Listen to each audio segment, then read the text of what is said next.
Hi everyone, and thank you for watching. And today I have the absolute honor, in the true sense of the word, of talking to a legendary former professional boxer, James Cook MBE, former British champion, European champion, British title challenger on separate occasions, and former Southern Area champion as well. In recent years, James has been doing a considerable amount of youth work and was awarded an MBE for his youth work, running the Pedro Youth Club in Hackney in London, getting kids off the street. But really, it's a lot more than that. Really, James actually teaches kids about life, about respect, about values, principles, and how to, follow the straight path and become better people.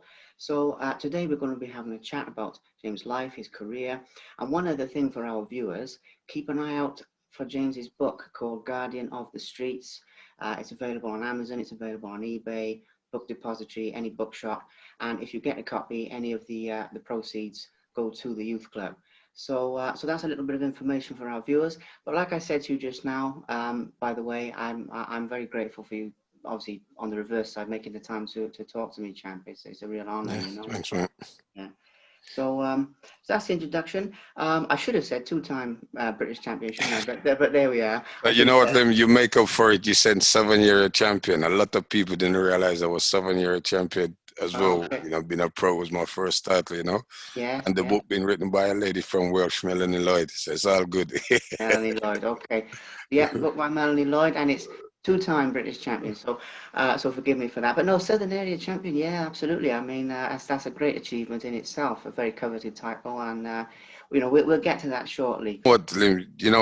The fact that in a time like this, I said to people that, yesterday a guy, he asked me, oh, you want to be remembered? And the fact that, you guys as sports people sort of still remember me, and I'm trying to say to people, I'm just one of these guys as well who was born on the estate on the street and just go up to do something. But the fact that, you guys still remember me, I think that's good enough for me. It's like that if I go to London Xboxes, some of these great champions, what I read about, John Conte and the rest of the guys, and what I read about as a young man coming through, they're there, and to see these guys in person, yeah, and things like that. So yes, I am.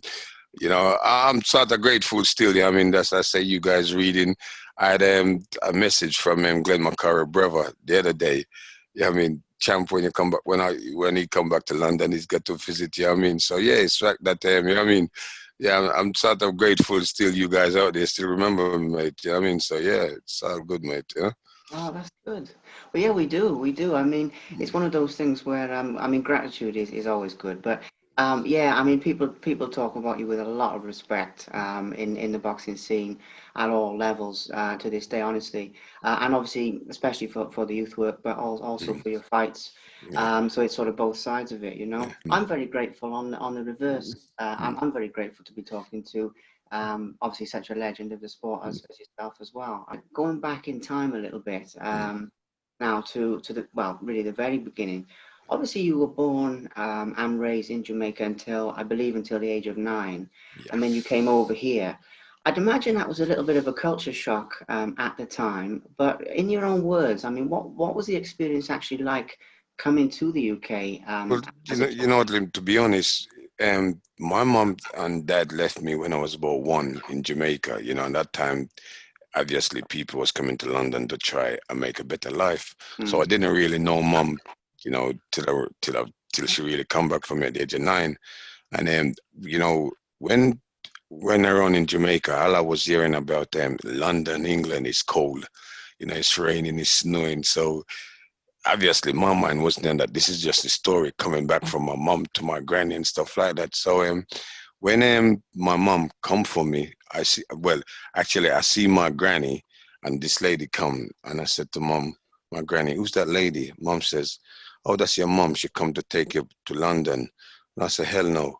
And to be honest, Lynn, it wasn't a good introduction with my mom because I pick up stone and I said, if she come for me, I'm going to stone this lady. I'm not getting to that cold country. And I actually picked up some stone and was when she was coming after me, I was throwing at her. I said, I'm not going, you're not taking me to that cold country. And one evening my granny grabbed me and, sit me down and said, you've got to go with her. So yeah, it was sort of shock. So yeah, obviously come to mom, and you know, we come over, and you know, I remember flying. I can't remember if it was Gatwick or Heathrow Airport, but I remember. Funny enough, where we first lived, it was sort of in a one bedroom when I come to London with a gentleman near Mr. Lewis' house, and he had one of these big Zephyr car with a dog bouncing up and down at the back. I think every black people had a car had these dogs bouncing up and down at the back of their car at them times, you know.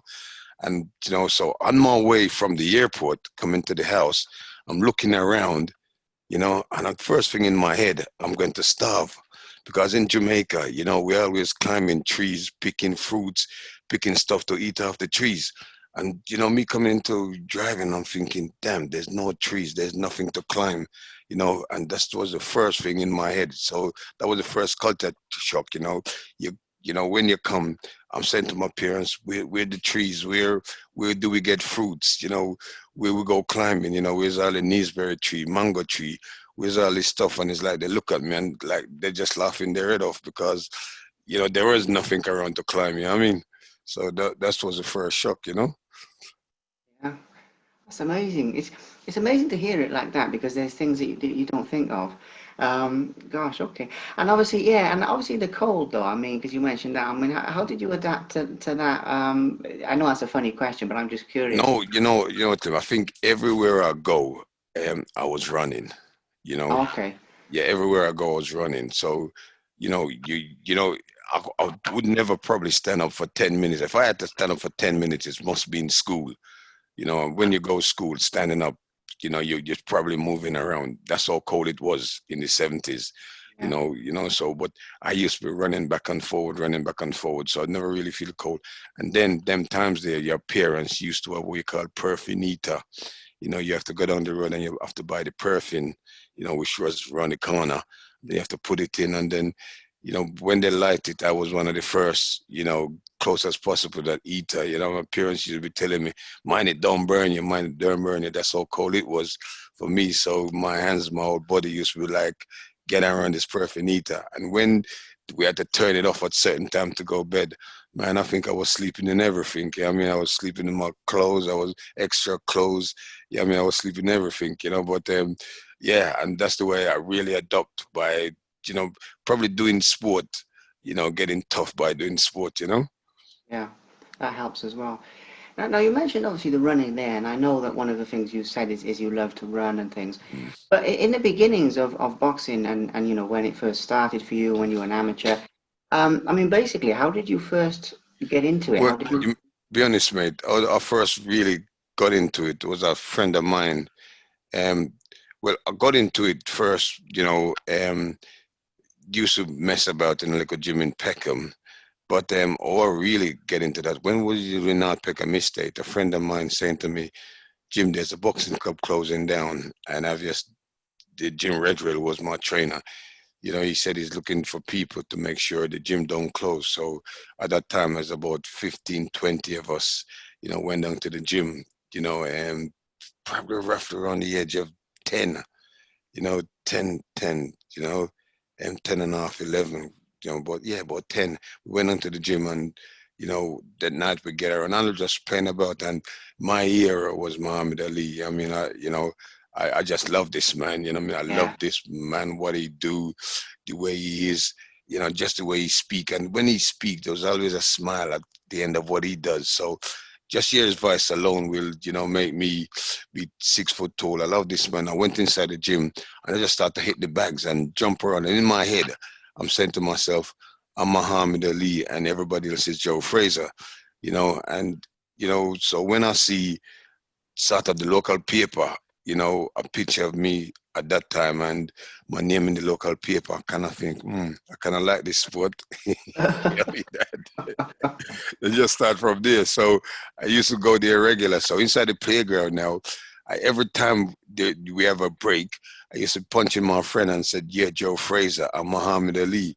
Yeah, I mean, so yeah, it started from there, mate. You know. Okay, started from there.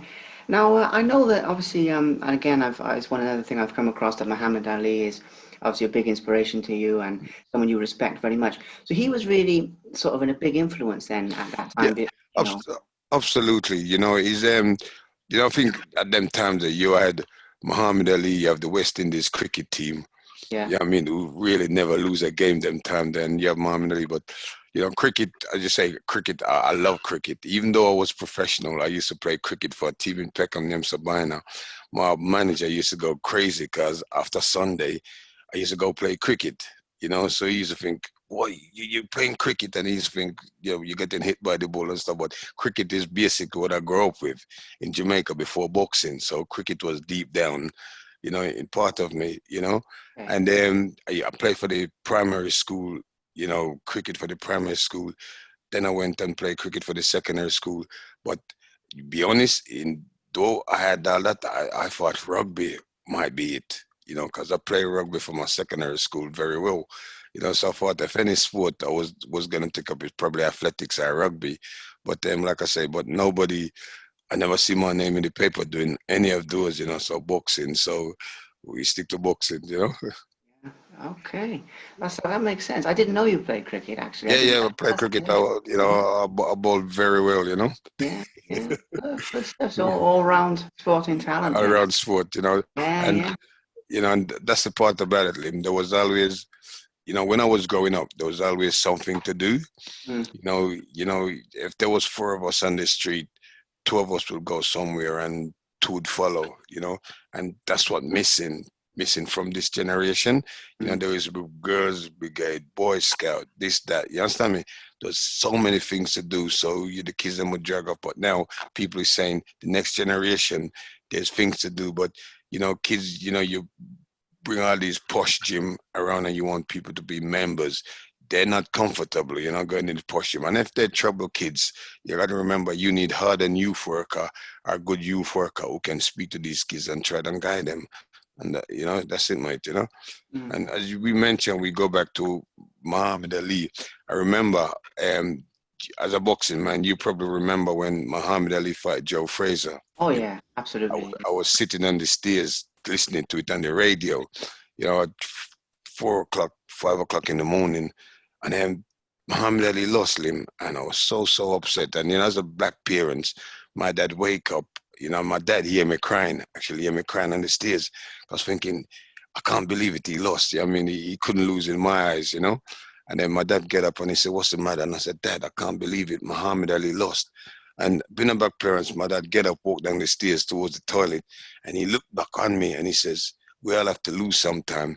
And for 1 second, I think went through my head saying, if you was my dad, me and you'd be rolling down that stairs. I mean? I just click in my head, say, I can't jump even as my dad. So yeah. Oh, I got cane. I don't know if you remember when Muhammad Ali in the 70s, Muhammad Ali come over to see Henry Cooper at the old Kent Road pub, and people queue up hours just to go in that pub.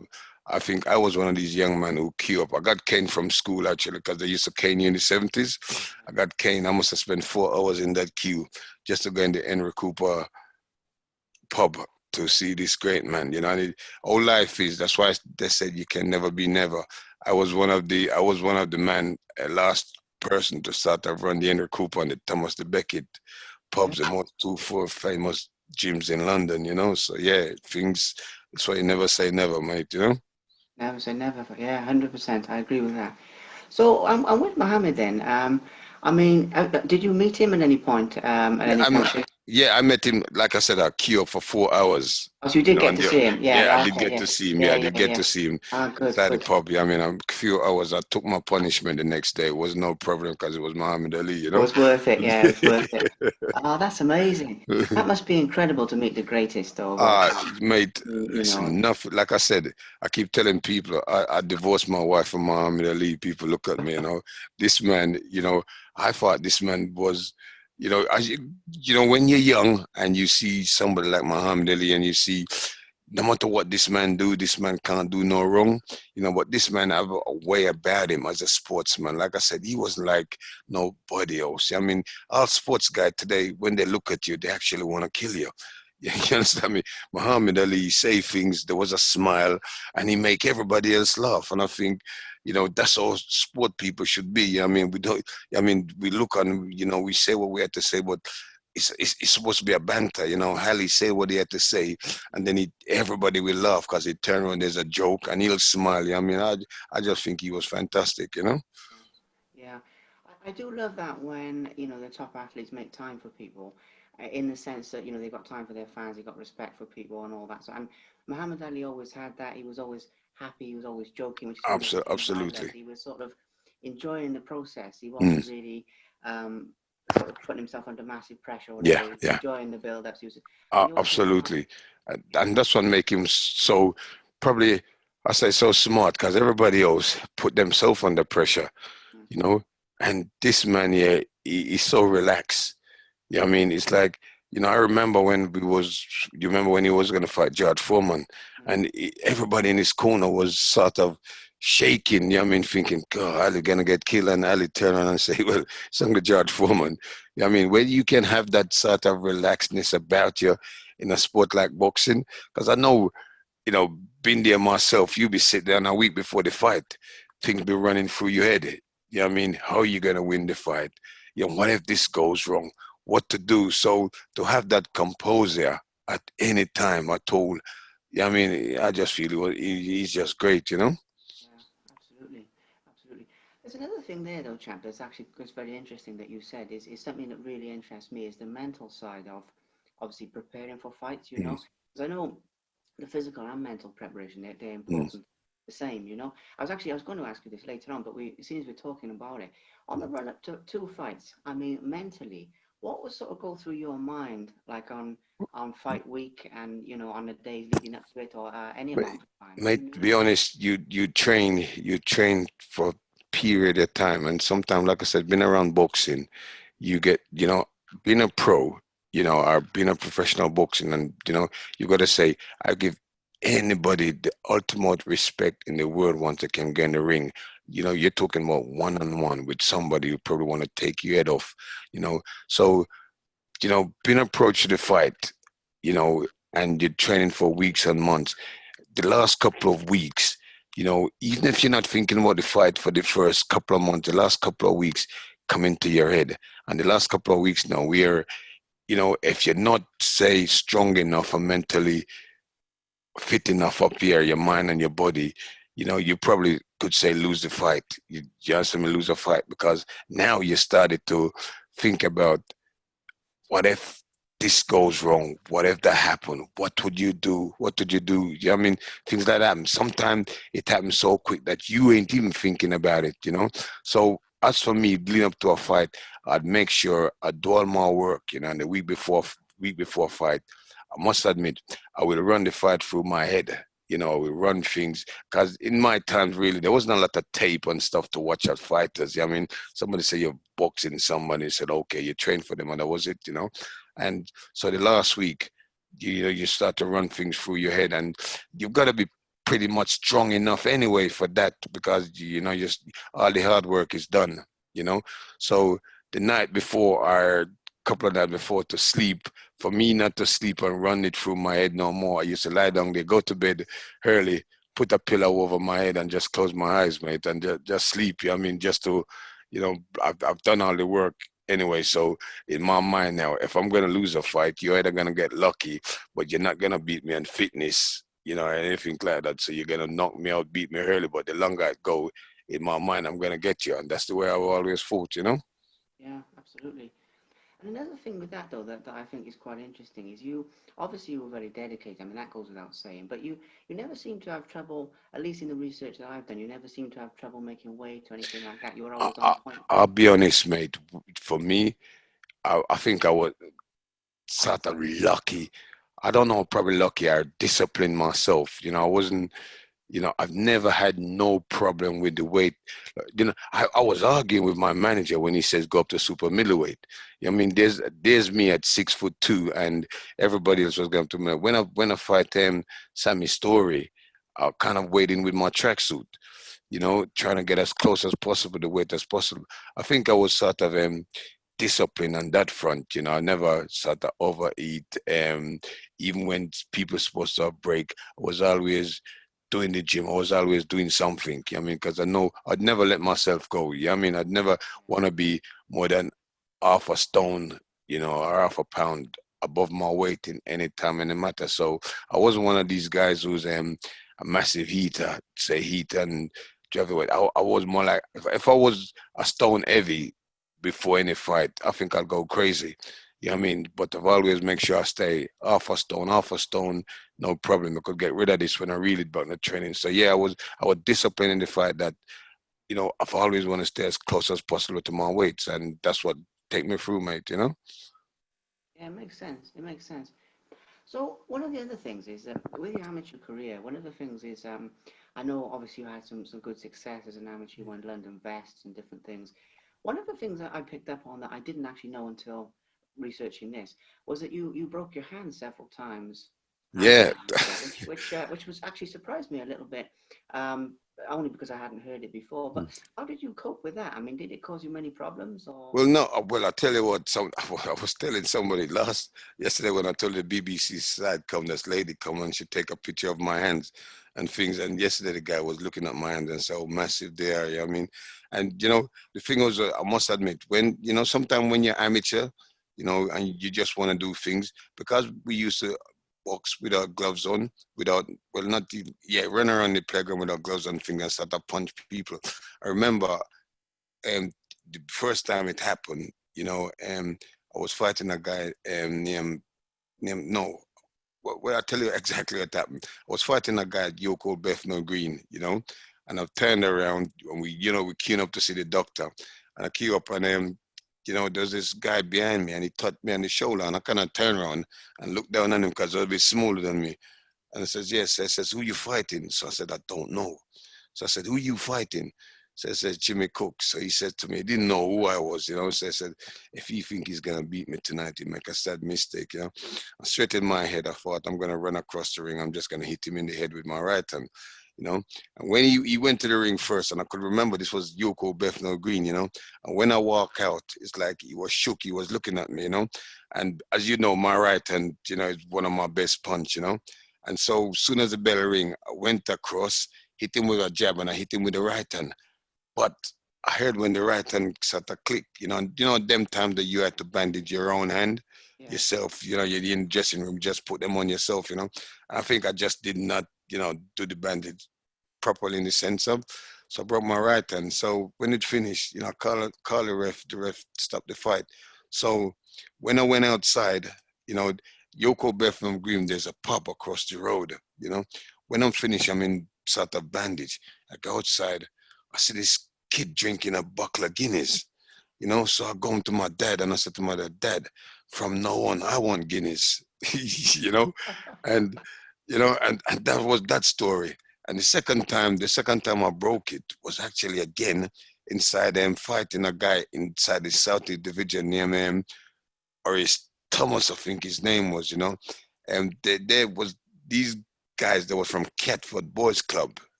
And them times they fight 2-3 times a night. And I beat Tony Brittany, it was from Catford. And then somebody told me this guy, Aris Thompson, he just come out of jail and he had short haircut and he did look bloody mean. And I thought to myself, next one. So he looked at me and then again, mate, because I know once I hit you properly with the right hand, you're not getting up. I went up over there, sized him with the right hand, and then again I hit him with the right hand. And I hear when the right hand went, and Liam, he looked at me, he shook his head and he says, Cook, that's all you got? And I turned around and I says, ref. I just called the ref because I knew the end went.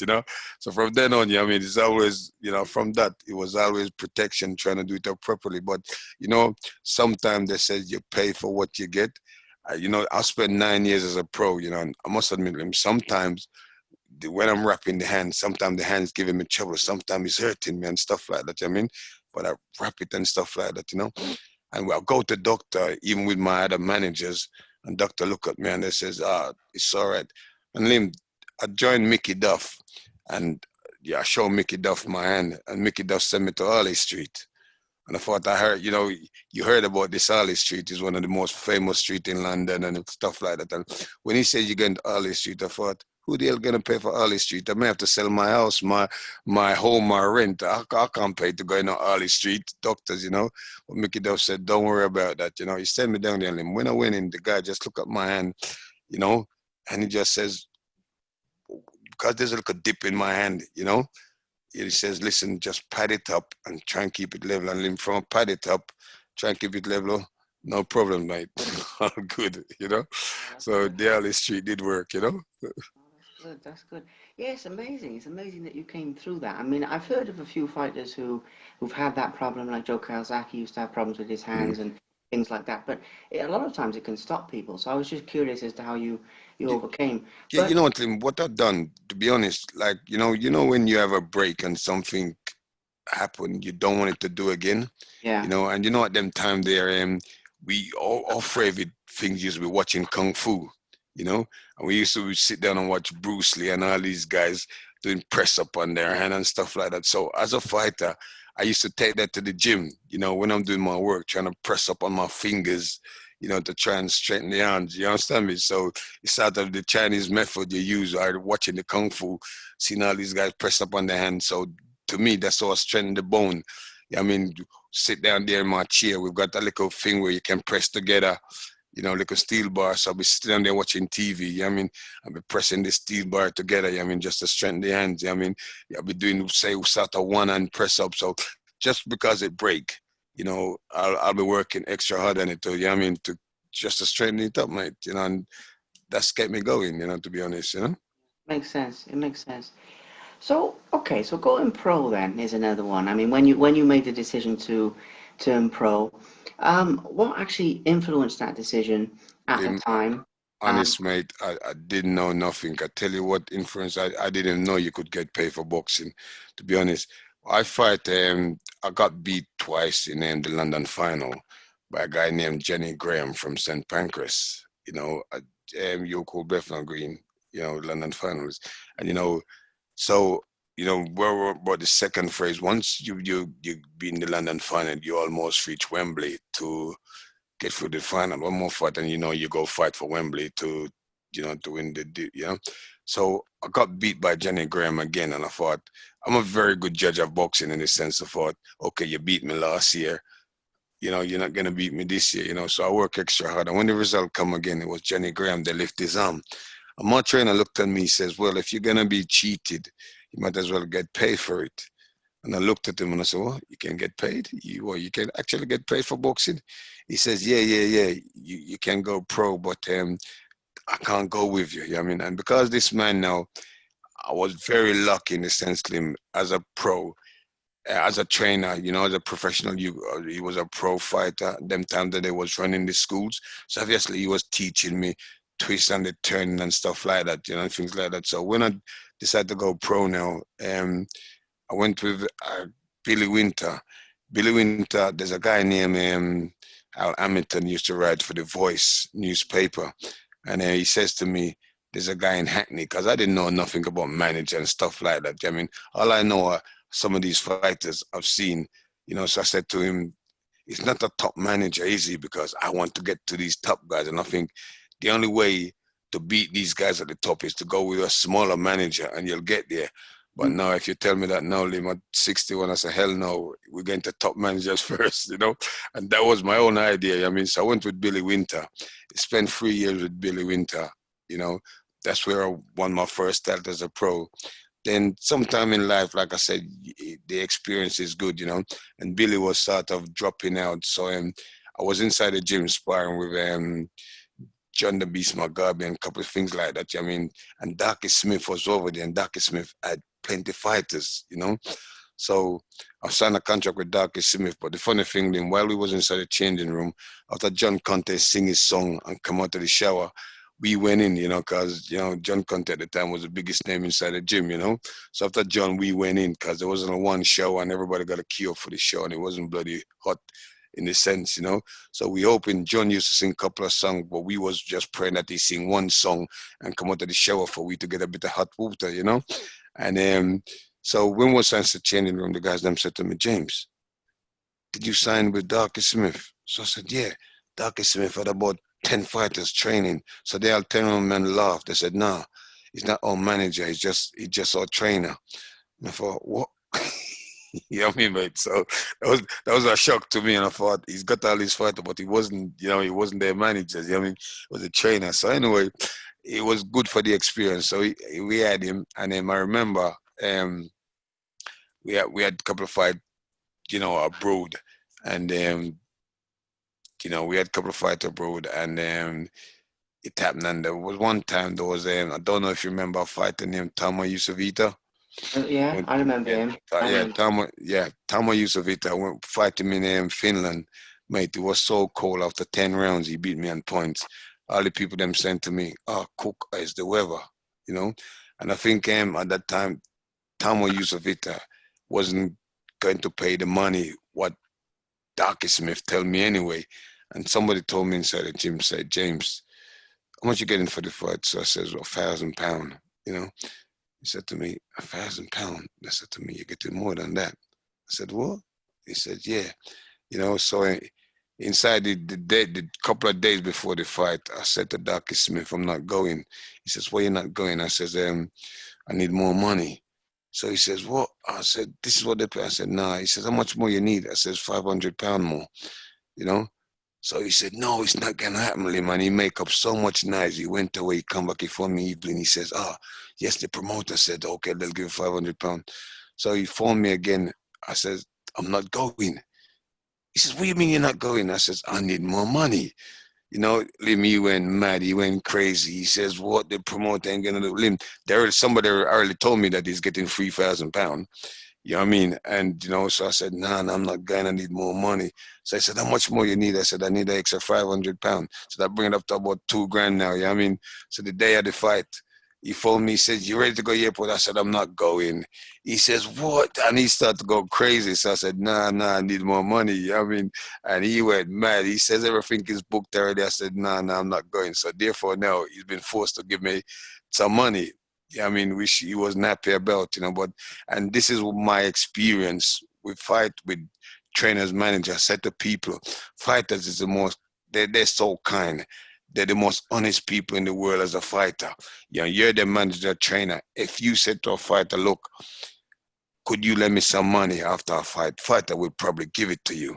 You know what I mean? They won't argue, but when you steal them, trying to steal from them, that's where you'll get them upset, you know what I mean? Because they work very hard for it. And, you know what I mean? So all that used to go on, but you know what? The experience has done me good. In the sense, it done me so good that I had 2 losses abroad.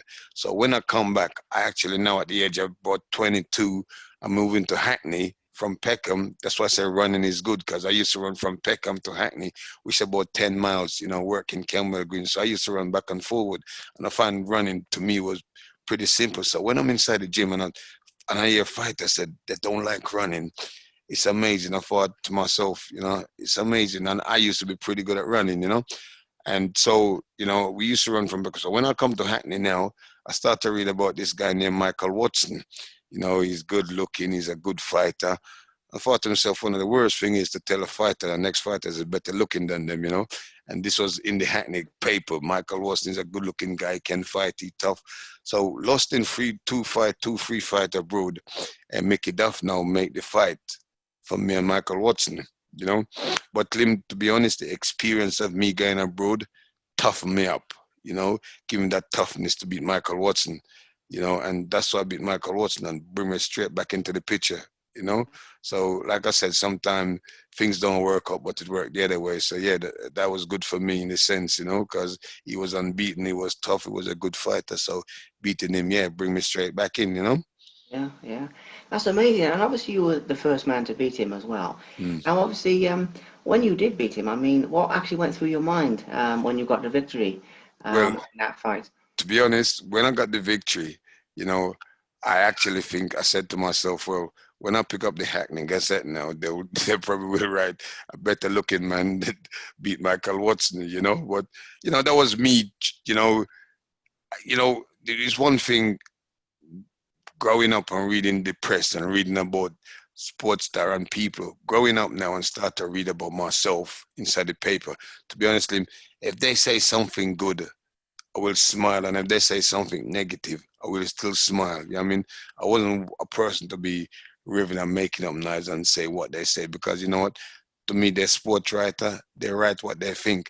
I remember when I fight for the European, they sent one guy over there to France, and said to me, James, they think you can't win the fight, so I'm the only one who come over here to support you. You understand me? So, yeah, I mean, I'm going to France, I'm having the biggest win of my career, beating one of these guys where nobody want to fight. I mean, yeah. So, I think at that time, like I said, I beat Sammy Story. I was buzzing at that time because I thought, hang on, you know, if you guys can do it, why can't I do it? You know what I mean? So yeah, I just buckled down, train again, and it happened. Yeah, yeah. Another question there that just I'm just curious about that came to me, even though it's a funny one, is with Michael Watson. I mean, obviously, a few years down the line, Mm, when with everything that happened to him with his sure, injuries and things like that, sure. obviously you had that connection with him from Yeah. beating him the first time. Mm. I mean, were you shocked when that happened to him? I mean, did it affect you much? Did you Lim, keep? let me tell you the truth about that fight, mate. Me and Michael Watson, we used to train in Finsbury Park, yeah? Mm, Finsbury Park is where we go for a run, because Finsbury Park is like a bicycle track up and down. It's a long way around. It's sprinting. It's got a running track. It was a big park in London, in Hackney, sort of Finsbury Park, which is about a couple of miles from where we both live. So what happened now, after the fight now, I used to go there train early, and Michael used to come a couple hours after me. And we meet at the door. We didn't speak to each other, for a long while after the fight. You know, we meet at the door, and Michael said to me, "What about the return?" And I said to him, "Beat Eubanks first." You know, and we went away. My missus was going away, Liam. Honest, on my life, it's my life. My missus, you see, even in the book, you can call my missus now. She's next door. She said to me, James, I had a dream. So I said to her, what did you dream? She said, I dreamt that Michael wasn't wrapped up in all white and stuff like that. You understand me? And, you know, so will you go stop the fight? So I said to her, look, you have a big fight coming up. If I go down there saying the fight mustn't go on, they'll think I'm mad. You understand me? The biggest fight in the world. How can I go tell people because I hear a dream, the fight mustn't go on? And Lim, she dreamt the fight, and the next day, I could not tell her. When she ring, I had to wait till she come back to London to tell her exactly what I dream. Michael Watson got injury. They dropped him up. He was rushed to hospital. So it was a bit of a shock. But sometimes, Lim, um, in life, things happen for a reason. Michael Watson is here today. He's buying lunch tomorrow. Me and him is going for lunch tomorrow. So he's buying, he's paying. Sometime in life, Michael, me and him become very, very close. yeah, Not Well, not when the accident happened, because when the accident happened, people were just going into, and I said to the missus, and the missus said to me, well, why don't you go? So I said to her, people who is going now because they want them name to be in the paper, the press, or whatever. Say they go visit Michael. I said, when it's all died down, he's gonna want a friend, and that's where I come in, and wait till it all die down, and then me and him just got this click. When he see me, he just say to me, "Thank you, old boy, for beating me. Because if you never beat me, I would never go beat Nigel Ben." He said that to me every day. If I go to him tomorrow now, he said, "I can't believe this old boy beat me." But he said, "Thank you for beating me, because if you didn't beat me, I don't think I'd go beat Nigel Ben." So things work out. And like I said, because of the accident, boxing in Britain or in Wales, Ireland, all over the world, boxing now becomes such a safe sport. It's unbelievable. So things happen for a reason, and you speak to Michael now, and Michael have no regrets, because Michael now, the foundation is what happened to Michael Watson make our sports so safe now. yeah, absolutely. I always say that there's some good that comes out of things, any No, situation, absolutely. even with like this pandemic and things. There's always some Sure. good that can come No, out. Yeah, I definitely. agree. I agree. Definitely. So, moving on from that, then, I mean, one of the things to talk about here is proudest moments. And I mean, in your career, Mm, when I ask people about proudest moments, I'm not going to assume that that's obviously the European or the British. It might be something else. mm.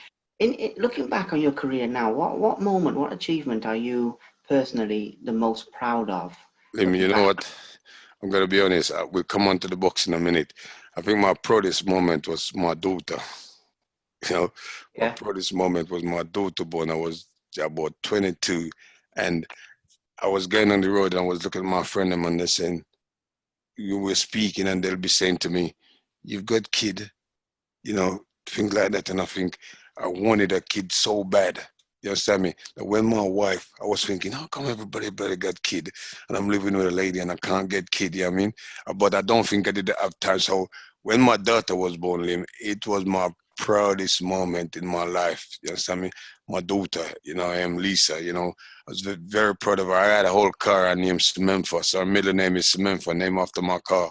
I mean, yeah, that I was my love that. proudest moment, yeah. I But love that. yeah, but after that, I think the proudest moment was, Lim, to be honest, is winning the British title. Because as you know, as a sportsman, I was right off, you know, so much times, unbelievable, Even the guy who Sammy Story beat, I've got knocked out by him. Um, Defending my 7 year title.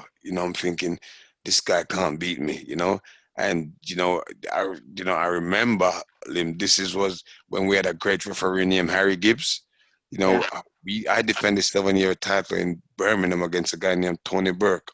Harry Gibbs was the referee. And after the first round, Tony Burke was a big guy, but he was a puncher. After the first round, I was hitting him and he was rocking all over the place. So I thought, you haven't got long to go. And I start to drop my hand now, and get a bit flashy. And Harry Gibbs followed me back to the corner and he said to me, Cook, keep your hand up. This boy could punch. And I thought, why is this referee telling me that? He didn't have to tell me that. He didn't have to say nothing to me, Lim. I went over, I hit him, Tony Burke. Tony Burke started to rock. I went over to finish him with the right hand and he hit me. And I fall straight down in the middle of the ring. And usually when you fall down, obviously, referee take account. Harry Gibbs look over me and me said, Cook, I told you so, you know. And I went back to the changing room with my head spinning. I thought, I kind of like this referee, Harry Gibbs.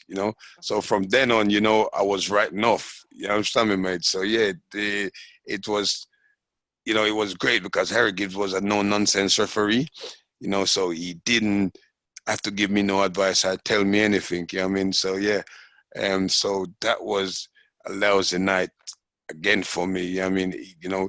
Same thing with Jimmy Price. Final eliminator with Jimmy Price. He beat me on points before, and I thought revenge. Same thing happened. Got stopped by him. You know what I mean? So this was a point is where I was so upset that I drove my car around Western and my car ran out of petrol. You know, and somebody stopped me and he says, "Cook, inside this game, if you can't take winning with losing, come out of it." And Lim, that word stuck with me. Every time I lose a fight, I'll go back to the gym. I just work harder and harder and harder and harder, and that's what bring me, to the level of being champion, mate. You know? absolutely.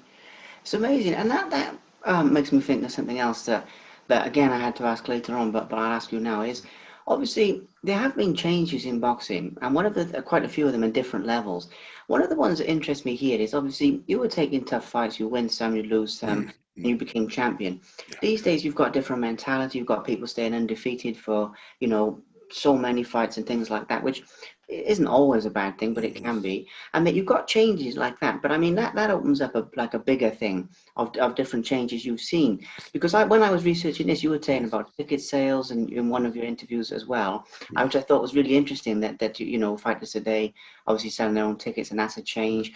There's been all these changes in boxing, but I don't really have one question about it. But what are some of the biggest changes that you've You, seen you know over? what, mate? One of the biggest changes I've seen, you don't mind people having record or padded record or whatever. Yeah, I mean, it's all about, to me, it's all about learning. If you got a promoter and manager that can give you the fight to learn from, great. But I know fighters these days looking at them, they're not learning from it. They're just going out there because they know it's a fight they could win. They just go there and then try and win the fight. Now, when we was growing up, when they say we had to have these fights, every fight there's a learning fight. Somebody chuck something. Even if it's a tough fight, you learn something, from that fight. These guys not learn. And like I say, you get on, you know, you learn. And these guys now think, okay, I've got to stay unbeaten to earn some money. But the point is just totally right. When you buy, you sell out a ticket, and the promoter now becomes greedy and keeping you at this fight and keep you winning because he knows you bring a lot of people to the ground. It's not necessary because now the gentleman who you've been padding, he's #1 contender and #2. I know he's gonna fight the #1, which ain't no joke. You find out, say, well, really, he's not up there yet, you know, and that's why you get, you get all these fights. One of the biggest changes, which shook me is when promoters come and say ticket deals. Liam, I think that's breaking. I don't know. I just feel that it's mad. I think it shouldn't have been boxing, and I think it shouldn't have allowed, because what I said, understand my passion for boxing, my passion for these guys is that, we're not footballers, Footballers may get one game and earn himself 150,000, 30,000 or whatever, Boxers to earn 10,000, as you say, you may have to have 20 fights, to earn that 10,000, and that one fight, and you may not even earn that again, So, when you have to go up there and you've got to do it, and there's no learning curve, in the sense of a promoter. When the promoter come and say, sell ticket, I feel it's totally of the other thing. As a promoter, whether you're a promoter, your manager, you to sell ticket. Fighters shouldn't be worrying about selling ticket to their friend or their mate or whatever. I mean, shouldn't having rest at night. And I had a kid, manager said to me, look after him, and I look after this kid, Liam, and he was Yoko Bethnal Green, and this kid was running around 3, 4 o'clock in the morning to collect money, to make sure there's enough money ticket there. But what happened? He pays the promoter, yeah? So the promoter got paid. Then he pays his opponent, yeah? So really, you're paying your opponent to fight, then anything else left for yourself. Now, you already sell all what you can, so now you're going to try and sell for yourself. That can't be right. You understand me? Because now you already sell out everything, so now you're trying, now, in fact, you're begging people to try and go to this show now to try and pay yourself.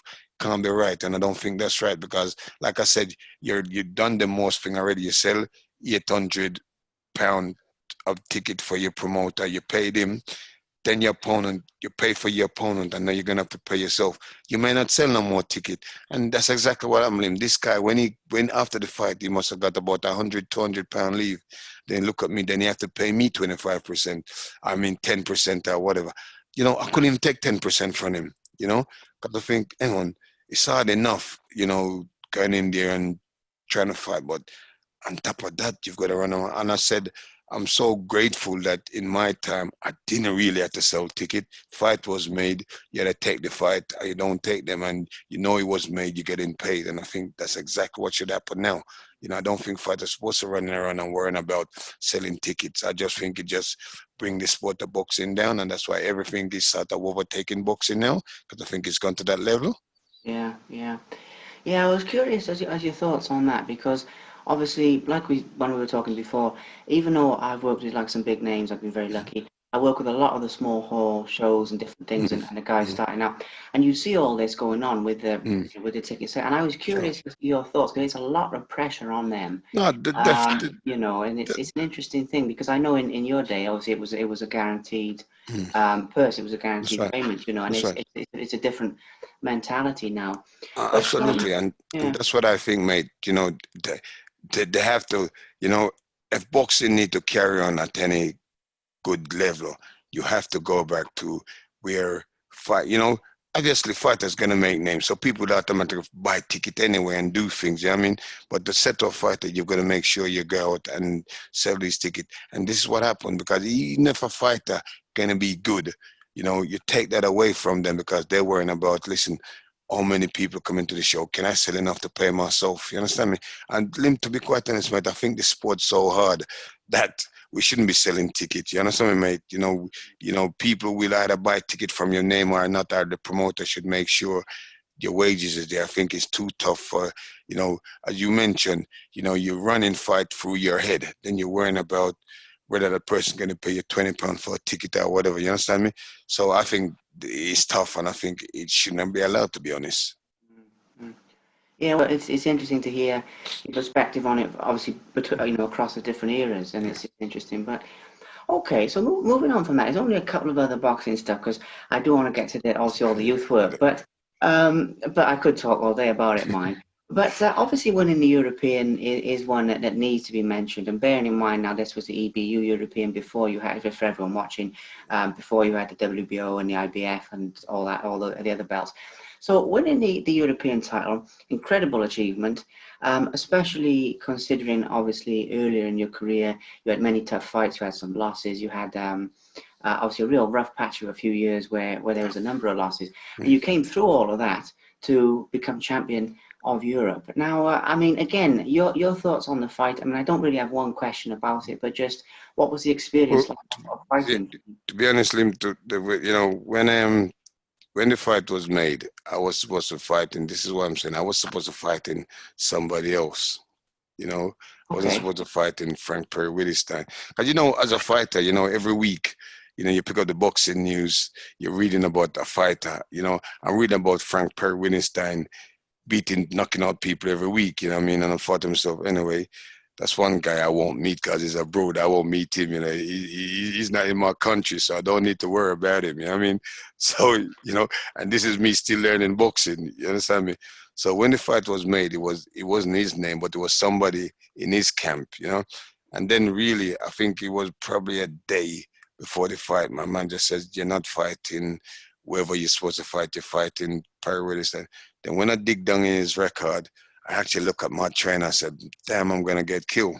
I mean, because he had so much knockout. You know what I mean, you know, he had, I don't know, probably 39 knockout and stuff like that. I mean, he had a really good record. You know, so when I reach France, I mean, yeah, and sometimes you gotta say, you know, people may not believe me when I'm talking this story, but sometimes I'm say, you know, being around boxing, you've got to understand certain things at any level of a sport person. And that's why you see the heavyweights guy, they always carrying guys around them and carrying their chef and this like that. You understand me?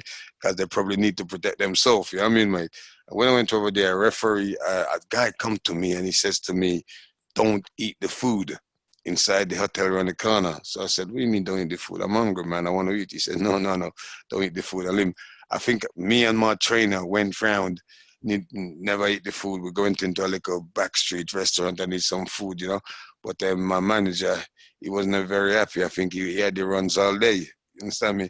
You know, yeah. So really? and Okay. yeah. So on the night of the fight, anyway, yeah, he's get better on the night of the fight.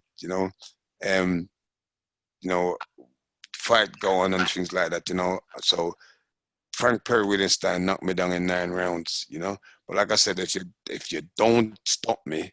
You know, and referee call a fight. When it come to the end of 12 round, my mind was so strong that you can't beat me in fitness and you can't beat me to the 12 rounds, you know? And I got back up, and I think I had the incredible best 2 rounds of the fight. Yeah, I mean, where I just pressure him and knocked him out in round 12, you know? And well, you know, at them times, you know, the the European to me now was like my world title. You know what I mean? Because then you got the WBO and this title coming where the guys them was fighting for it. But I think the European was sort of harder than the new title that was coming in, you Mm. know. So I, because I couldn't get a band with Nigel Ben and Chris Eubanks and stuff like that, I see the WBEBU as my world title, you know. And you know, so after that fight, um, you know, you have to get a urine test, you know, see if you're taking the drugs and things. So after 12 rounds, obviously a drain. I'm drinking water. I'm running up and down the corridor. I'm stamping my feet. I'm walking in cold, trying to get a urine test. And then this bloke come over to me and he says to me, mate, can I have your short? So I said, no, you can't have my short. I just had a brand new pair of short made by Titleist Sport. I mean, black and white one. So I love the shirt. It was really nice. So he whispered in my ears and said, he's the king of the gypsy. So I took off the shirt, signed it, and give it to him. I said, mate, you can have the shoots, you know? So I went back to run up and down to do my urine test, you know? So yeah, so end up to at the time that I spoiled his party. You know, he had all the champagne and everything ready, and he had that little thing with egg. I forgot the name of it. The little stuff you can eat with egg. So I went over I know there. what you mean, but it's gone up my head. The Yeah, name yeah, it's of gone up my yeah. head. I went over there and I said to them, "What's this?" You know, and they says, "No, eat it." And I thought, "No, I'm not eating this." So yeah, you know, so spoil his party. You know what I mean, mate? So yeah, It's an amazing achievement. I mean, that's why I wanted to give that a mention. I mean, again, when I looked this up, he was coming into the fight with 50 wins, 5-0 and things like There that. And you it's go. just See, that's what I and mean. only one loss and one Yeah, draw. yeah, And yeah. it's one of those, and however many knockouts it was, Mm, and it's just it's an incredible. It is like a world title win, in my own eyes and in a lot of other people. Mentioning world title wins, though, I mean, that's the mm, last one here. It's obviously. mm. Yeah, I mean Nigel Benn and Eubank. I mean, you were obviously around in an absolutely fantastic era You know what I mean, where mate? these guys, the world title fight. I Yeah, mean, what you know happened? what, Lim? I was number one in WBA. Yeah, Yes, yeah, and to be honest, um, I was supposed to fight Cardoza. yeah, Cardoza from Belfast, and obviously I thought to myself, I went Belfast, I beat Sammy Story, going back to Belfast to beat Cardoza for a world title. If it's gonna happen, but the reason why I'm gonna be honest here, the reason why it never happened for me, um, I was 30, I was 30, coming up to 33, somewhere like that. I mean, Lim, and be honest, I've never cheat boxing. For me, train that I sort of train every day, and stuff like that. I've never cheated boxing, but I was feeling thinking to myself, hang on, 30,000 there fighting for the world title.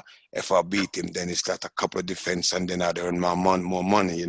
But come to my head, I thought, if I didn't beat him for the 30,000, I was getting 60, 70,000 defending the European. And at that time, I'm thinking, I've got to secure something for my family, yeah, so let me go the European route still. You know what I mean? yeah, So, and even I went to the European route and I lost it.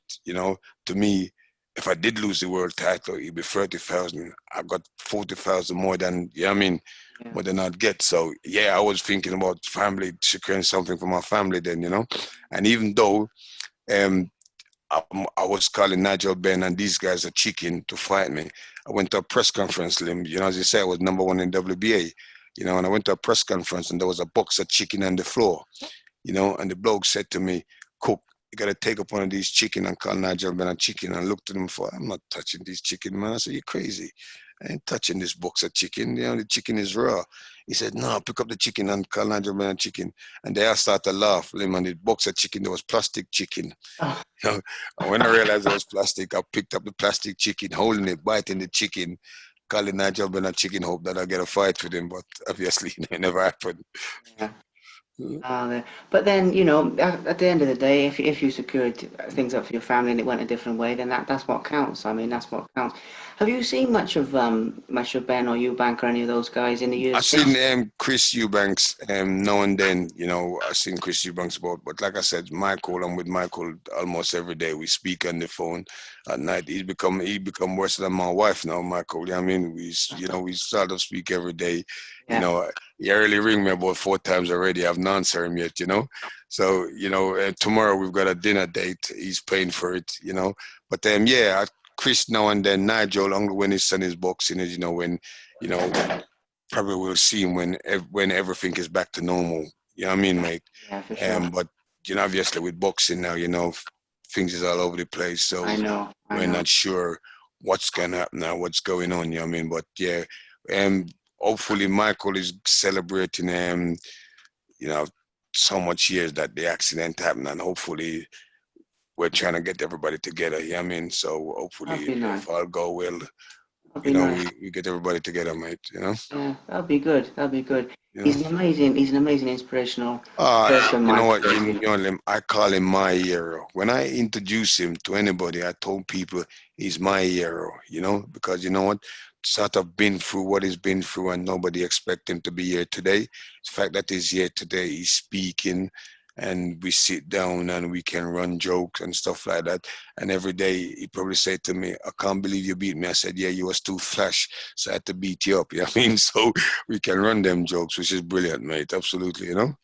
That's good. That's good. All right, so let's get into the youth work side of things then. Because it's funny, I only had a few questions about the boxing, but it's opened up into some really good stuff. But that's a good thing, you know. But the youth work, I mean, obviously, I'm thinking about where to start with that. I suppose a good place to start with it is what it is about youth that's so important to you. What makes youth so important to you as a person? As a person, mate, I'm going to be honest to you, Lim. When I was coming through as a young man, you know, my trainer used to work, like I said, my trainer, Jimmy Redwell, he used to work for the Daily Mirror as an electrician, you know. And from the age of 14, he used to ring me up and he used to say to me, James, I'm gonna be late tonight. Will you take the class? You know, and I'll be taking the class in the evening. And obviously, in the class at 14, you have guys younger than me, guys older than me. And from then on, when I finished, there was always a smile, you know, and people's faces. And I've always decided then and then, you know, that's what I want to do. I remember in the 70s, my dad was a plasterer. He takes me to mix up one Saturday to mix up the plaster for him, you know, and he was trying to tell me, this is what I want you to do. And the breeze, as you know, in the 70s, come through a flat where you're trying to build, and it hit me. And I look at him and I said to myself, I ain't want to do this, you know. I will make it in boxing. I will end up working with the youth them. And because, like I said, it's passionate to me when it comes to you, because, like I said, I've got all this, when I was growing up, you have all these things and things around you where young people can go. I just feel to myself, so I thought to myself, so I set myself that target to work with young people. And, you know, being on the TV, radio, TV, paper, whatever, you just say to them, you know what? I come off the street like you. I live in the estate like you. You know, I live in the same area as you. If I can do it, you guys can do it. Yes, I've worked hard, you know, to make sure, you know, I didn't stop till I get there. But if I can do it, you guys can do it. And that's my passion, you know, to say, you know what? We don't have to go down that route. You know, this is the way, you know, and I'm saying to people every day, you know, I'm crazy about, you know, the respect, manners, and attitude. You know, if young kids come inside a club and they don't have it, they're going back through the door until they learn it. Or even with their parents come in for boxing, if they walk past somebody and they don't say hello, I'm sending them back through the door. I just feel that there's certain manners that we have. We don't have to be the greatest reader, writer in the world, but I'm saying to people, if you have manners, if you learn to say hello, excuse me, please, thank you, somebody will let you through. Liam, is something that the young this generation don't have no more. You know, I said to people every day, if I have a shop, I probably don't make no money, because I've gone into shop and I see people just pint over there and say, give me that, give me that. And I thought to myself, where's, can I have that, please? You know, where's all that stuff going? I thought to myself, well, if you cannot teach them now, you know, from 0 to 5 or 5 to 10, when they do reach 10, what are you going to say to them? I mean, mate, I'm saying, you know, we may not be the greatest reader, writer in the world, but if you have manners, you learn to say hello, excuse me, thank you. I said somebody will let you through the door. You know, I said you can't make people upset you by you saying hello and they don't say nothing. You say it, so you should be happy with yourself. And when I sit down, I say to them, if the devil is beside me, I said the devil is going to be very hard for me to do what he wants. You understand me? And I'm trying to, you know what I mean? I'm trying to tell them that, because my mind is, you have to have respect to someone, you'll get help out. And this is my motto. I said to everybody, no matter who you are, if you're in the area and you can do something, go and help that person out. I mean, because you can make it a little bit easier for that person. So if Yeah, you do something, you achieve something, mate, help them out. You know, even if you don't have to be a sport person. I mean, whether you're an electrician, you're a plaster, you know, just help somebody out. And I think the world would probably be better, man, if we just help each other out, you know? yeah. And It's a you know, really and good. that is me coming up from Jamaica, William. Sorry to Yeah. cut you, man, but that is No, me no, coming no. from Jamaica, where, you know, as a young age, my parents saying, "What's yours is yours. You never be jealous of a next person because you don't know where they get it from," you know. And that's my motto all the way through, mate. You know. I like that. You know something, chap? It's a really, really good philosophy to life, which I really think people need to hear.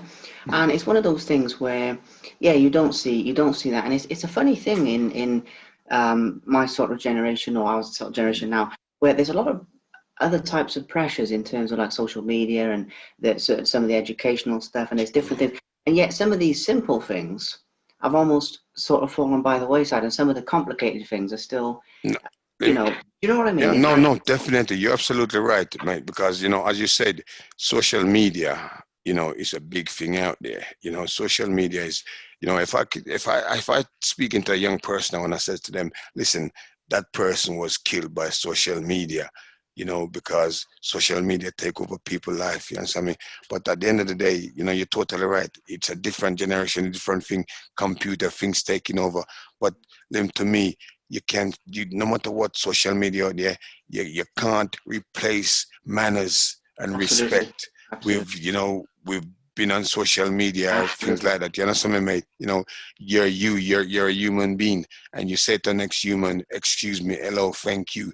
No computer, no social media can make you do that. Yes, when people say the wrong thing, they go on social media and they probably say sorry because they don't want to face that person to say Right. sorry. But Right. do you know what I mean, mate? Sometimes, you know what? The biggest thing in the world is when you're a man or a woman, and if you say something wrong, you can say sorry, to that person. Yes, social media does help because it goes around the world. But if I'm gonna say listen, if I don't know you and I don't see you every day, I won't need to say sorry to you. But if you're in my pathway and I said, excuse me and sorry, it's to me, and then you can learn it and say sorry to somebody else. But don't go on social media and say sorry where you know the whole world gonna mean. You gotta mean it from here, and the mean it from here by learn how to say it. If you Absolutely. grow with that intention, mate, it's a lot of different because it's easy to go on social media and say, "Oh, sorry to the world," because you say something wrong. But what about the people them around you? What about people them you mix every day? What the people that you come in contact with? Yeah. So you have to have that manners for the people them around you. And that's what Absolutely. I drill to people every day. You know what I mean, mate? I love that because I love the message of what you teach the youth. Because obviously it's not just boxing; it's a lot more. And with what you said there, it's one of those things where, I mean, yes, it has positives. I mean, obviously social media now it allows us to get like a Mm, message like this out of there. course. For Mm, example, like your message. But mm, yeah, if people don't face up to people, and of course in your era, it's one of those things where, and I am sort of making a little bit of a separation there because it was people would be more honest with people up front, whether they like someone, even if they don't like you. I mean, my parents are very, very old school mm, people. mm. Even though they work with technology, they're very Yeah, like old yeah, school yeah. people Mm, in mm, their mm, attitude. mm, And they've taught yeah, me all this type of thing growing up. yeah. But they were telling me about like even if someone didn't like you or something, they just say it to you, and it would at least be out in the open type of thing. And it No, was like, yeah, absolutely, absolutely. There won't be no hiding. There won't be no hiding. They'll yeah, tell you straight, So you have it in your head. Okay, you don't like me, but because of our manners and because the way we speak, we have this mutual respect for someone. As you say, they don't have to like you, but because of your manners and your attitude, you're still working. You can get on. But now, because you're hiding behind the computer and the social media and stuff, it's a little different. You're not facing up to it. I mean, and you're totally right, mate. I'm saying to people, in our days, if it was growing up, I mean, you fight somebody and you have a fight over, win the fight, you lose your shake, and then you're gone, you're speaking the next day. I mean, but it doesn't like that. Social media would hide all that bit, cover it up. I mean, all of a sudden there's a gang out there waiting for you or something like that. I mean, mate? mhm, Because nobody wanna big enough to say sorry, excuse me, it's my fault. You understand me, mate? And I yeah, think there's a lot, young people or the generation is missing out of people being on it. You know what? When you go into schools now, there's kids don't say hello, good morning, excuse me. These are simple things. If we can't teach them that now, I mean, when they reach your age, my age, they won't know nothing. I mean, it's like a selfish world, selfish people. I mean, and if the world and people gonna be selfish like that, then you are gonna create war. I mean, because that person said, "Well, you didn't say hello to me." I mean, but if you say hello to somebody, where they answer you back, you're gonna think differently. You probably will feel embarrassed yourself. yeah, Hang on, that person. Liam, you know what, mate? I come home and I tell my missus the other day, I said out to her, I was so embarrassed that it upset me for the day. Liam, I was driving down the road, yeah, and a bloke come across me, and I blow my car and wind down the window, and Liam, I got to shout at him, and the geezer turned around to me and he says, "Cool, cool. Sorry, man, I didn't see you, Lim, but I felt so sick for the day that I'm feeling. Hang on, I was gonna shout at this guy. Yeah, I mean, but this guy just calmed me right down and tell me sorry, he did not see me. But I was yeah, gonna make night. Lim, and I tell you what, for the whole day, I was sitting down thinking about it. I yeah, mean, you know something, mate. So, you know, we've got to learn how to speak. And I think if people, like I said, people is living next door to someone, they don't know them. mm, They don't know, kids is living next door to kids. They don't know them because their parents and things like that. You know what I mean, mate? You know, don't say hello. You're living next door. You don't speak to that person. So it's not, it's the world we're living in, but you know what, Lim, it's the people. Also, you understand me, mate? So if we're going for a generation where nobody have really common respect, You know what I mean? As you say, people are going in shop, they're pointing for that. Give me that. You know what I mean? Give me that. Like I say, if I have a shop, I probably don't make no money because you're not coming in my shop and just say, give me that. It's not happening. You understand me? Is can I have that, please? Thank you. These are just simple little things. If we Yeah. learn this from day one, learning school, I just feel the world, school, everywhere, people, generation will be better, you know? Well, it's true because the thing about that is it has an effect on people that then spreads outwards. So I've heard it described as like a ripple, like in the water where it goes out. Yeah, What I yeah. mean by that is that, for example, you're walking down and someone's you see someone in the shop and they don't look very happy or something, Mm, and you smile at them and you say, oh, and that then I've done that and I've seen that mhm. that person brighten up and then their day gets better. Absolutely, Then mate. Absolutely. if their day gets a bit better, then obviously the next person they see, then they might say, oh, how are you or Yeah, whatever. yeah, Whereas they wouldn't have said it yeah. before, and so it goes out Absolutely, and mate. out and out and out as Absolutely. like a thing. But Absolutely. the Yeah. two things missing personally, I would say, is one is the self, the focus, the selfishness, but it's Yeah. also one other thing is the. I don't see a lot of people in my age group have this awareness of the consequence of things. In other words, you do something and it's not just over like that. I mean, you do something and it has an effect that goes on and on. And if you're True. nice to someone, it can go and you ask them about their day. Because when I go in shops and that, Mhm, I often ask people. The other day, I was just getting for my car diesel mm, and stuff, and I was mm. talking to the lady Yeah. asking how she is, and Mm. it can make a big difference to their Yeah. day. No, absolutely, But mate. then if you're horrible to someone as well, that's on the flip side of it, and you That's feel, right. No, then they'll think, oh well, and they might go off and then have a go at some other person, and that's right. Lim so they can do, but 90% of the time, sometimes you look at people and you thought, I don't want to say hello to that person. And but where you said you're totally right. Nobody no can't read. We're not the mind reader sometimes, but we know that if we say hello to somebody, I just say can cheer up them day. But that person, I say, if they're miserable, I guarantee you they're not gonna be miserable than somebody else because they already know somebody's nice. Just say hello to them. You understand me? They will have a deep thought in their mind. yeah, I'm a miserable guy, I'm a miserable person, but somebody say hello to me, I mean, and let them think about it. It's only themselves they're gonna hurt. You understand me? yeah, You know, and be quite honest, and like what we say, it's the generation, but because the generation, I say, computer quick things, having things now, and you not really think about it in a mm, time where you know what, there's one loaf of bread, and that loaf of bread gotta go for the family, and you all sit around the table and you share that loaf of bread. You know what I mean? Then we don't get that no more because I will have a bread, you'll have a bread, everybody will have their own bread. So now it become a selfish thing now, where nobody have to speak to each other no more because everybody think it's all about themselves. But remember, if you say when we have a look at this pandemic, what going on, and we're saying thank you to the doctors and the nurse, these are people out there, we don't know what they could do, but in the end, we've saying thank you to them. You know what I mean? I did a recording where I said thank you to doctors and nurses. You know what I mean? Of course, it wasn't of all these people, obvious to the world we're struggling. So I just feel, it can't kill you if you say hello, good morning to a person. You know what I mean? Because in your own self, you must feel better yourself. When I go outside on the street, hello, good morning, whether they speak yes or not, and I'm gone. And as you say, see a smile on the person's face, and then that person, they may want to tell you their life story and say this ain't going on. You know what I mean? Lim, I got it all the time around where I live, so I've got to be careful who I say hello to because I know the story is coming. You know what I mean? So I'll shout out and I'll wave and I'll go. You know what I yeah, mean? Yeah, I understand that, mate. yeah, it's good That's why I because just feel like, instead we, Lim, David Beckham, yeah, David Beckham come from Leighton Orient, yeah, which about 5 minutes away from me. I said to people, you don't see a David Beckham school in Leytonstone, which is 5 minutes away from where my place is. You understand me?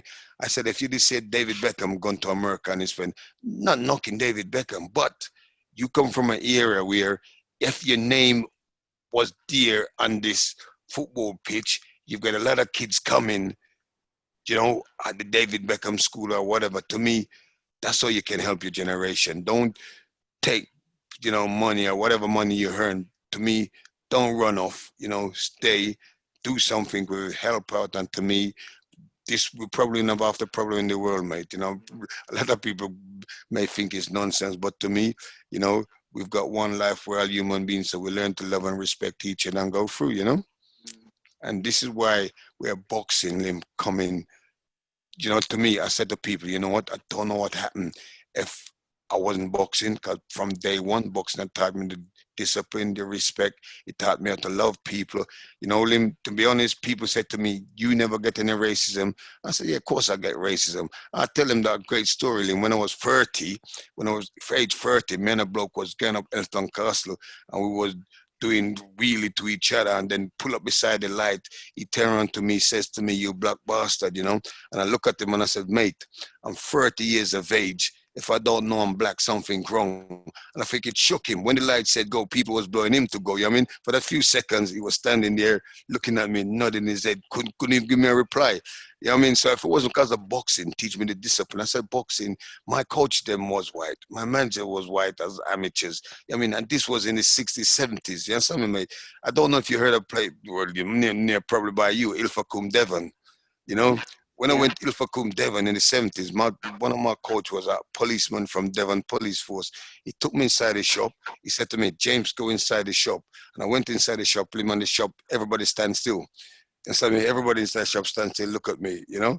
And he come inside and he said to them, it's okay, it's my boys. And then everybody just relax and start the shop again.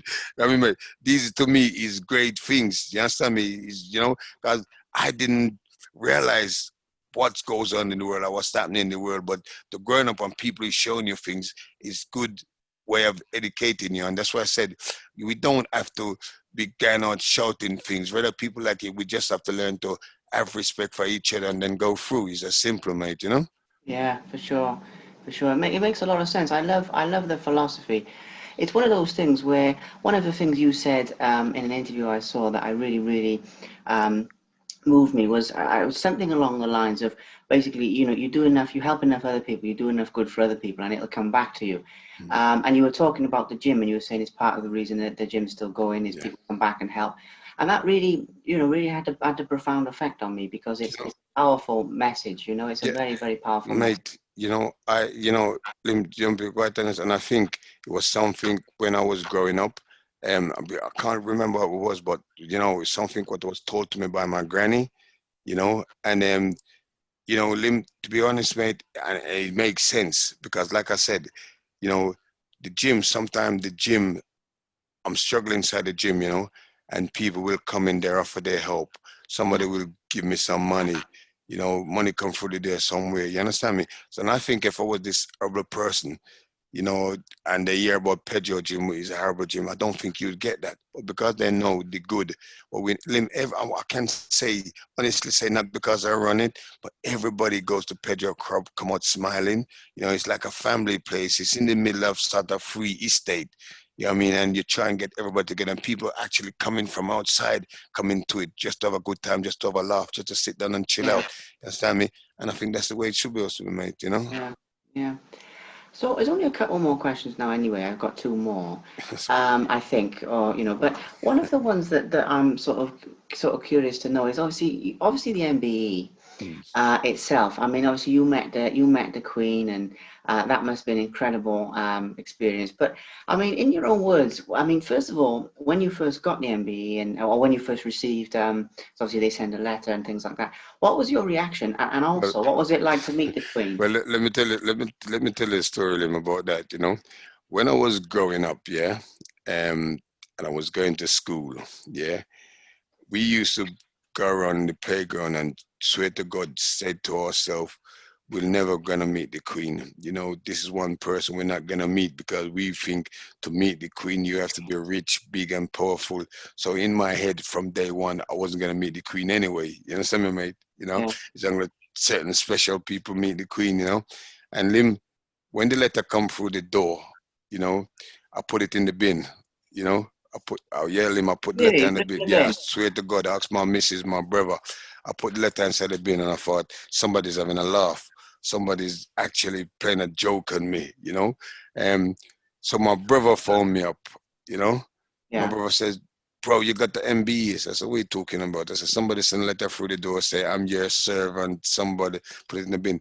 Now, it was Colin Hart from The Sun, Colin Hart who Yeah. write the sport. Colin Hart from the Sun phoned me.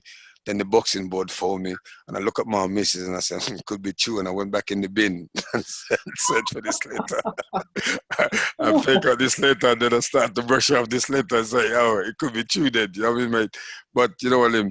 For somebody, like I said, to meet the queen and meet her twice, you know, it's unbelievable. Lim, nobody make me shake. I said, the only person ever make me shake is my mom because she was the ruler of the house, And meeting this lady, Lim, I was sweating. I was so nervous.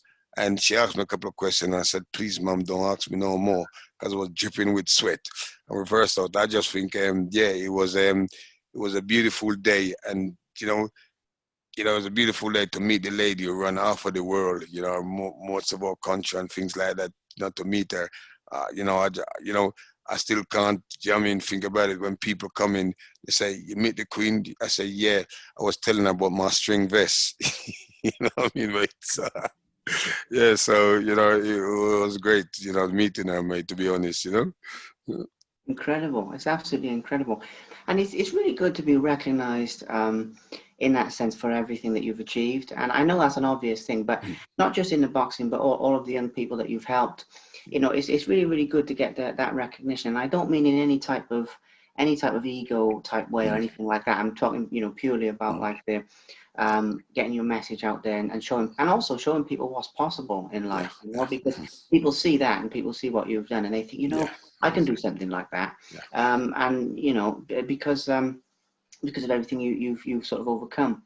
And another side to that now is that I think would be really interesting to talk about is that obviously with the youth work, and this might be a bit of a funny one, but how do you measure the impact that you're having? So in other words, you've got people coming in and out of the gym and things like that. Is it more when people come back to you, years later and they sort of say, oh, James, you helped me? I mean, how do you sort of measure it? I know that too, or I see them, doing something and turn around. I'm gonna give you a couple of stories to that, and people know that I'm a sort of no-nonsense guy when it comes on to young people and get them right, And then I was walking up the road the other day and I saw a young lady and she was smoking. And I went up to her and she put the cigarette behind her back. And I said to her, why are you smoking? She said to me, James, I'm 21 now. And I looked at her and I said, okay. Okay, well, you're allowed to smoke at 21, the next young man was smoking across the road in his car, and I said to him, why are you smoking? He drove off him and he looked at me, he says, but James, I'm 33. So I said, you are? Okay. And let me know what, mate. To be honest, the next thing was there was a young man, when he was fighting in the back of Pedro Club and he was a good, talented footballer, And then I said to him, instead of you there fighting, focus on what you're doing. I saw him at the train station the other day and he's playing in Scotland, And I think that's great, yeah. And this morning, like I said, there's a young man who phoned me up last week and he come down the club and see me and he was one of the young men around the estate and he was doing his madness, and now he's working with young people. And now he come and ask me, could I bring a young man come down to give him some training and talk to him? And I did this morning at 10 o'clock, and I said to whoever employed him, I'm so proud of this young man because he's one of the young men who I was having problem with. I know for him to doing that job, fantastic, There's a next young man here, who from the age of 5 was around the estate, people calling his name. He's now one of the ambassadors of the club. He'll come in, he'll take your temperature, he'll make your coffee, he'll make your tea, he'll tell you hello, he'll show you where to go and things. So this is what I enjoy because I think this is next generation gonna be taking over the club of doing things with young people. So that's the enjoyment I get out of it. I've been walking up the road and big kid be shouting me, hello, Jen, blah, blah, this, and I'm thinking, yeah, And it's not even that, it's just because they know and their parents know, what? If you come to the Pedro Club and there's a James Club about you, likely your kids would never said hello and excuse me, gonna be coming home and say hello and excuse me and I'm sorry, And it's like that. And you know what? It's not no ego, Lim, it's because, coming through life, I had it. I even saying, if my grandson saying, well, teacher can't touch there, they can't cane. I said, great, they can't touch, they can't cane, which is fine, but you still have to learn to have respect. You understand me? Respect goes a long, long way in life. You know what I mean? It's simple, you know? So, you know, there's, you know, and then again, Lim, I am going to blame the government, because now the government is saying kids, you know, to call teacher by the first name, or, you know, call you John instead of Mr. And I think, you know, what's all that about? You know, so I mean, it's not really, you know, at certain age, me, I do a couple of days in a college, Lim, and I'll be saying, yes, sir, no, sir, yes, miss, no, miss. I mean, and I'll be looking down on young people and we giving them that respect. Yes, young man, yes, young lady, you know, if I don't know their name and like that, you know what I mean? So, you know, because of that now, you don't get no versatile, you know, they don't come back aggressive, they don't come, you know what I mean? There's a smile, you know. I said to a young man, look, how much time you smile for the day? You're coming to Pedro. You, you didn't smile so many times, you know what I mean? But now you're smiling, you're laughing. This is what you want to see, you know what I mean? And hopefully they just take it and do good things with it, Lim. Trust me. Because I said to them, you know, I said to people that they can't wait till I leave Pedro Club. I said I must have the fastest three-wheeler car outside when I'm 75, mate. God, they'll be after me. Oh, I love it. I absolutely love it. And the last one, I know I said there was two, but there's actually one other thing, and this will be the last one now, is obviously the benefits that the people get from boxing itself as a sport now. Mm. I've seen it sort of influence a lot of people in a positive way, even though some people say about the dangers and things. I've seen it save people from all types of things, from crime, people who've been in prison, all that stuff, Absolutely. you know. Even if it's not that, even if it's just having a better attitude, getting fit, Absolutely. your body and your mind. Lim, you know what, mate? I think you summed it up right there. You know, I've answered yeah, it for. I think you summed up right there. I think for unless you know about fitness, keeping healthy, being healthy, go to boxing. You know, now have a look at it. I say to everybody now, no matter what sport they're doing boxing, rugby players, cricketers, Yeah. football, they're doing because they know the fitness level of it. And I said, if you're fit, you'll survive things outside there. You know, if you're unfit, you're not gonna survive. Now this pandemic is coming. People know about fitness because they're doing the boxing training, and half of it is probably what keeping them alive because they're fit. You know, I used to train Surrey cricketers. I don't know if you know much about cricket. You know, A but I little used to bit. train guys like Alex Stewart and Ben Hallioke and these guys Okay. for Surrey Cricket Club. You know, and you know, I used to get these guys run, and there's a couple of guys there where I thought to myself, you guys, you're not gonna make it because you can hold a bat and hold a ball. You guys sit down there and do nothing. And Alex Stewart outclassed all these guys, Ben and all these guys, Adam outclassed these guys. You know, because these guys was fit. They was willing to take the training, our extra training, what I was giving them. You understand me? And I said, look at Alex Stewart. Alex Stewart outclassed all you guys. Why? Because it's fit.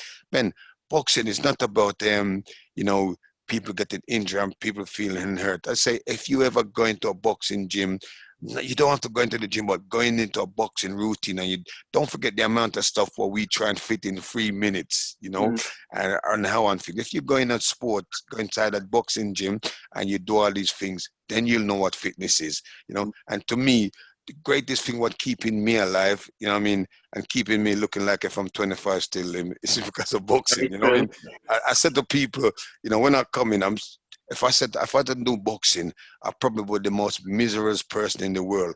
If I'm stay 2 weeks and I don't do nothing for 2 weeks, when the lockdown was going on, the government said don't go out.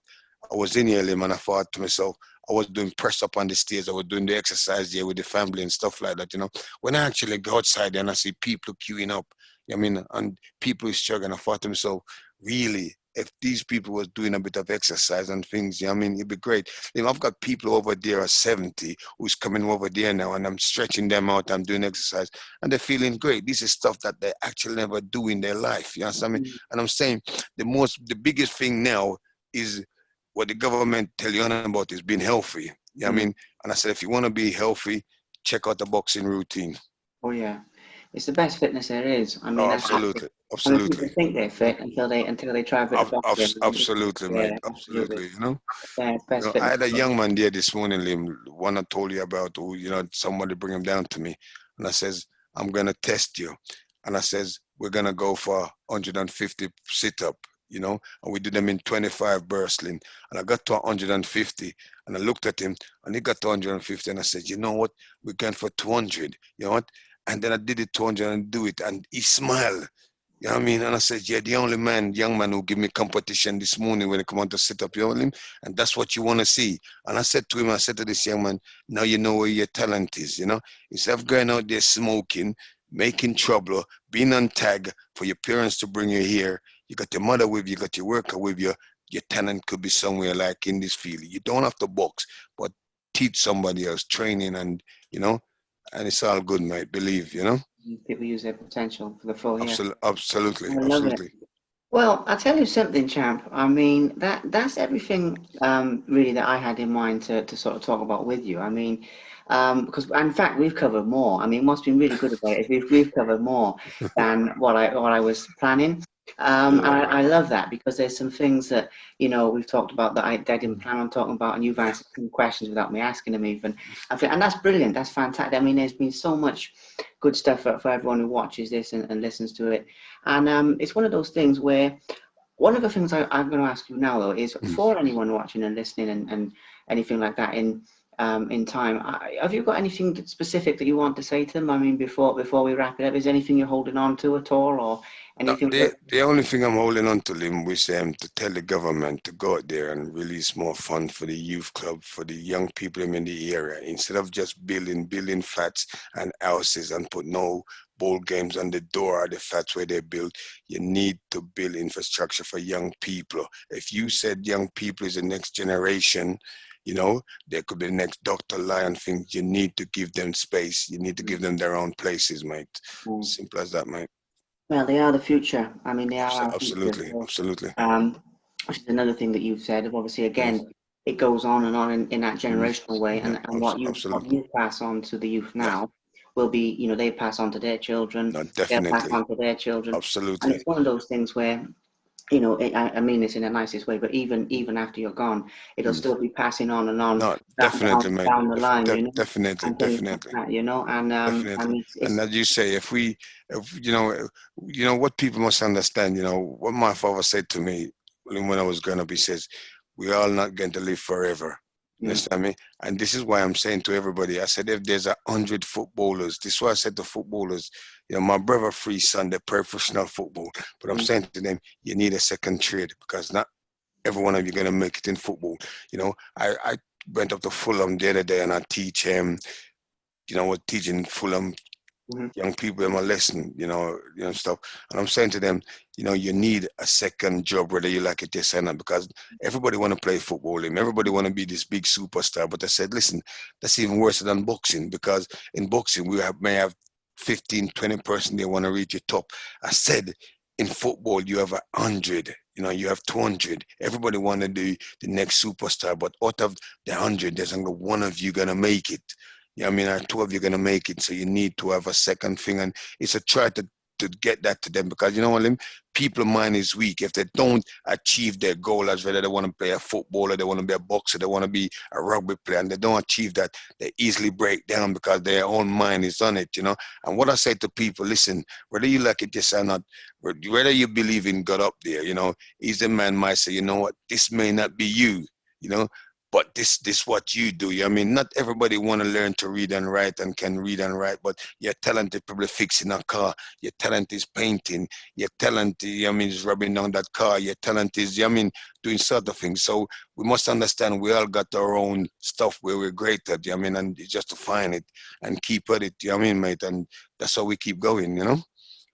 I love it. It's such a powerful message, champ, and I'm really really glad that we've talked today, and that I can get this out there to people. Obviously, like I said to you before, I'm planning to get it out there to people who haven't heard this type of thing before, and people Thanks, who man. really need it.